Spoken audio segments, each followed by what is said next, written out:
पे ये पहला मंदिर मुंबई में बना हुआ है। पूरे महाराष्ट्र में मुझे लगता है एक ही मंदिर होगा और मुंबई में पहला मंदिर है। इस मंदिर का उद्घाटन भी श्री देवेंद्र फडणवीस जी ने किया था और आज राज्याभिषेक दिन है छत्रपति शिवाजी महाराज का।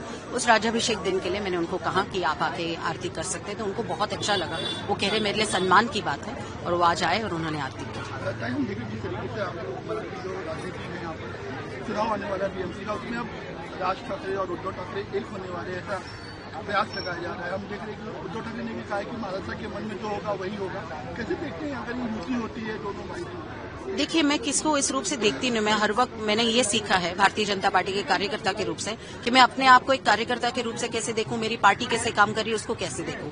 तो मैं उस रूप से ही काम करना चाहती हूँ कि भारतीय जनता पार्टी का कार्यकर्ता, भारतीय जनता पार्टी की सरकार ये लोगों के लिए समर्पित है। जब हम लोगों के लिए समर्पित है तो हम ज्यादा यहाँ वहाँ के कयासों में ध्यान न देते। मुंबईकर मराठी मानुस के लिए है, मुंबईकर में मुंबई में रहने वाले सब लोगों के लिए है। उन सबको साथ में लेके ऐसे हम काम क्यों करें? मैं खुद मराठी हूँ, मैं मराठी माध्यम से पढ़ाई लिखाई मेरी हुई है, तो मैं उतनी ही मराठी हूँ जितने कोई और मराठी का मुद्दा करते होंगे। और मुझे लगता है कि इसका मुद्दा ना होते हुए मुंबई का मराठी मानुस कितना आगे बढ़े देश को लेके, उसके लिए ज्यादा ध्यान देना चाहिए। और ये डबल इंजन की सरकार उसी रूप से काम कर रही है। आपको लगता है कि बीजेपी जो पार्टी है वो सोलो अकेले जाएगी या फिर अलायंस जो पार्टी है उनके साथ? देखिए, इन अटकलों का जवाब तो मैं अभी दे नहीं सकती, ये हमारे लिए जरूरी नहीं है। ये पक्का है कि महायुति साथ में लड़ेगी।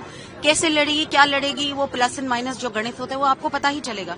लेकिन महायुति जब साथ में रहती है तो साथ में ही लड़ेगी। लेकिन मैं भारतीय जनता पार्टी के कार्यकर्ता हूं, तो जो मेरी पार्टी मुझे काम कहेगी, जो पार्टी हर कार्यकर्ता को कहेगी, और वो हम करते आ रहे हैं। और भारतीय जनता पार्टी कोई चुनाव के लिए लड़ती नहीं है, चुनाव के लिए काम नहीं करती। हम अविरत सतत काम करते रहते हैं, हर वक्त हर बूथ में लोगों के लिए क्या काम कर सकते हैं। मोदी जी की योजनाएं हों, हमारे महाराष्ट्र की सरकार की योजनाएं, वो लेके हम पहुंचते। तो हमारे लिए चुनाव कुछ नया नहीं होता है, हमारे लिए वो तो रूटीन हम काम करते हैं। सीट बंटवारे को लेकर भी कहीं ना कहीं आने वाले समय में शिंदे कह रहे हैं। देखिए, चुनाव तो लगने दी ना, फिर ये सवाल आप हमें पूछिए, सीट बंटवारा ये वो, उसमें तो आपको और अलग अलग सवाल पूछने की मंशा होगी।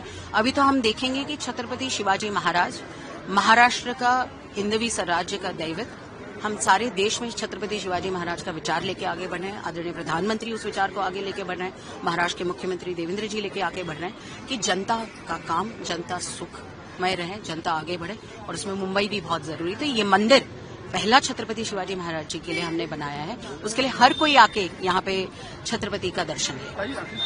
हम देखें राज्याभिषेक जो होता है छत्रपति शिवाजी महाराज का, उसकी तिथि अनुसार कहीं ना कहीं सम्मति मिलेंगे भी उसका आवाज उठाया। कैसे देखते हैं? देखिए, मैं बहुत छोटी हूँ ऐसे विचारों पे बोलने के लिए। यहाँ पे बड़े बड़े लोग उस पे विचार में निर्णय ले सकते हैं। मेरे लिए मैंने पिछली बार जब इस मंदिर का उद्घाटन हुआ था तो श्री देवेंद्र जी ने किया था, उस भाषण में मैंने एक मुद्दा रखा था कि एक हमारे ऐसे छत्रपति शिवाजी महाराज हैं जिनकी जन्म दिवस हम तिथि और डेट के हिसाब से भी मनाते हैं, राज्याभिषेक दिन तिथि और डेट के हिसाब से भी मनाते हैं, लेकिन कभी उनके मरण का दिन, उनकी पुण्य तिथि हम कभी नहीं, उसको याद भी नहीं रखते।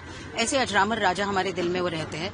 तो आप मुझे और 2 डेट देंगे तो मैं वो भी मना लूंगी। हमारे लिए छत्रपति शिवाजी महाराज के लिए तिथि और डेट नहीं, तो हर दिन हम उनको उत्साह और उत्सव मनाते हैं, क्योंकि उनके विचार ये अपने जीवन में हर वक्त जीवन प्रणाली में आगे लेके बढ़ते हैं। लोकशाही मराठी ऐका, पहा, जागरूक रहा।